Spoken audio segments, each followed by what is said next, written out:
Hi, and welcome to my bookworm sanctuary. I'm Bianca, and today I wanted to give you a post-apocalyptic apocalypse end of the world book recommendations. I don't know what you want to call them, but I have a few of those to let you know about. So, first things first, I wanted to mention a YA series. Cresley Cole. We all know I love Cresley Cole, Worship the Ground She Walks On. So this cover is extremely old, but Poison Princess. It starts off with Poison Princess. YA Evie Evangeline is 16 years old, and the flash happens as the end of the world. So this book is more about how the end of the world happens, and Evie is a naive young child, and who has a few issues. Has been to an insane asylum and just has a few mental problems, and her mother just doesn't get her, and yeah, there's a lot going on in this. But she meets Jackson, and Jackson is from, I think it's called the Bayou. I'm really sorry, I'm not really sure, but he's apparently Cajun. I'm really sorry, I'm not sure. Anyway, he's not from the best side of the tracks and is very, very poor. But the end of the world happens and they end up back together, sort of thing. And the last book has just come out, From the Grave. I haven't read it yet, but these are just bananas. 20 odd kids battling it out at the end of the world, and the apocalypse has happened, and that's really, really intriguing. Like, really intriguing how that's all happened. And then each Evie has powers, and I don't want to tell you too much about them yet. Evie has powers, and she's realised she's part of this deadly game, and whoever wins this deadly game gets to be immortal and gets to participate in the next apocalyptic games. So it's a cycle.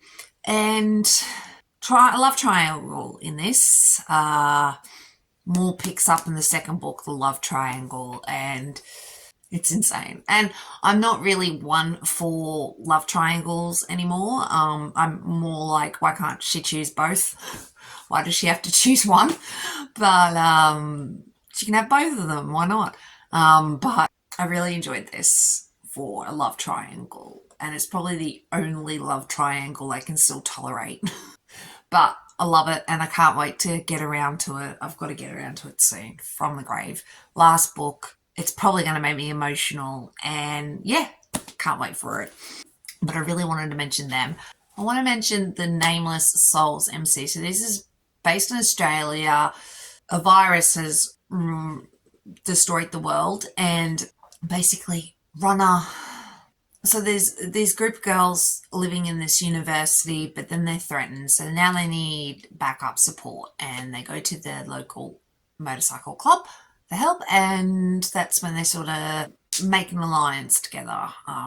And there's been issues because of the virus about women now, so women are a high commodity, high value. And yeah, so each book is a different couple, and with one Runner, it's Runner and Ellie makes the biofuel, and it's kind of insta love, but there's things going on there, and it's just really good. I don't want to tell you too much. Kate and Rath are sort of the second book are second chance, I guess, and Ghost and Ava have to go through some seriously weird shit and fight their way out and things. And Shield and Audrey are very intriguing and lovely, and I love Audrey. She's just so blooming smart, and yeah, I love the whole series. Then I wanted to mention Flashbang by Megan March.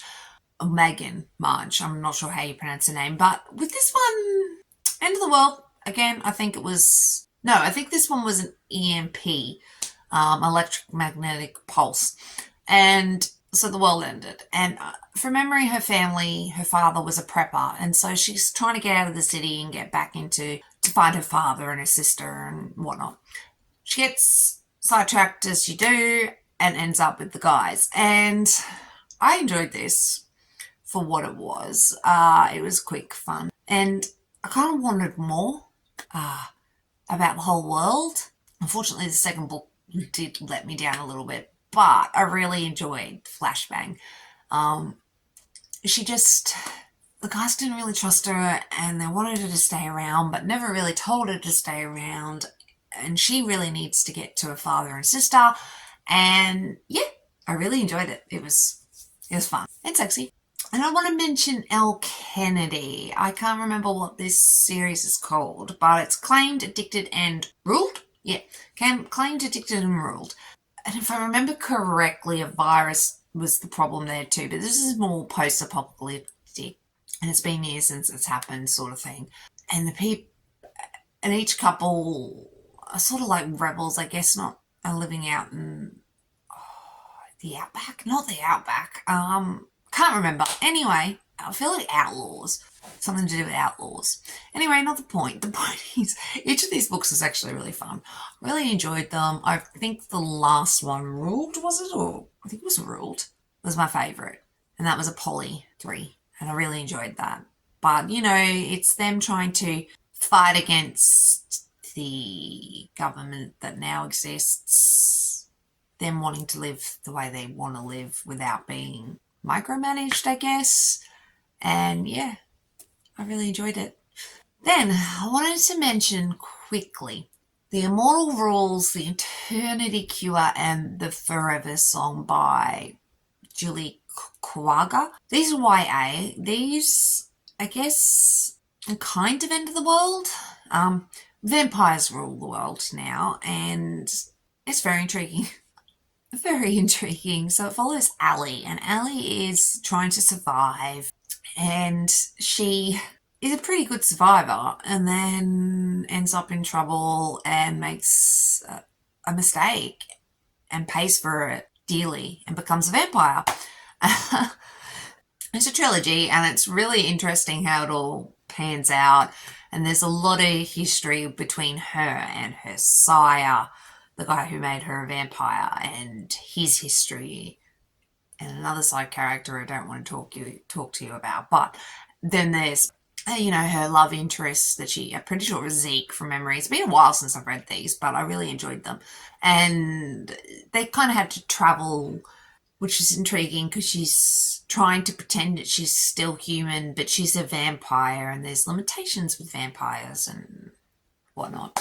And then she falls for Zeke, and Zeke falls for her, but there's the complication of her being a vampire and a lot of other stuff going on, and I really enjoyed it. It was fun. It was heaps of fun. And then I wanted to mention just quickly, because I haven't finished the series, and I do think other people may enjoy it more than I did. So I'm going to mention it anyway. Susanna Strom, she has this series, I can't remember what it's called, but it starts off with Pandemonium. And the world, again, has ended due to Corona on crack, basically. A virus, and it's gone nuts. So this more focuses, the romance, I guess, is more secondary. It's there, and it's, you know, it's still important and whatnot. But it's more about her surviving the end of the world and surviving this virus and the pandemonium that all occurs due to that.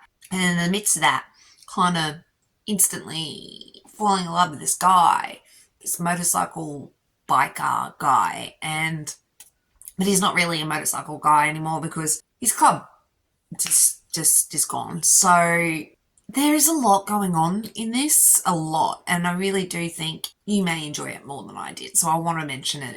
I did read the 3 books, and it's, you know, but I haven't read the last one. Each book is still about the same couple, but like I said, it's more about them surviving the end of the world and the absolute crazy shit that just happens in the interim. It's insane. But yeah, I just wanted to, let you know a few post-apocalyptic books. Hopefully you haven't heard of them before, but honestly, you probably have. Anyway, thank you for watching. Really do appreciate it. If you wanted to consider subscribing, I would appreciate it. All cool if you don't, though. And I will catch you in the next one. Thanks, guys. Bye.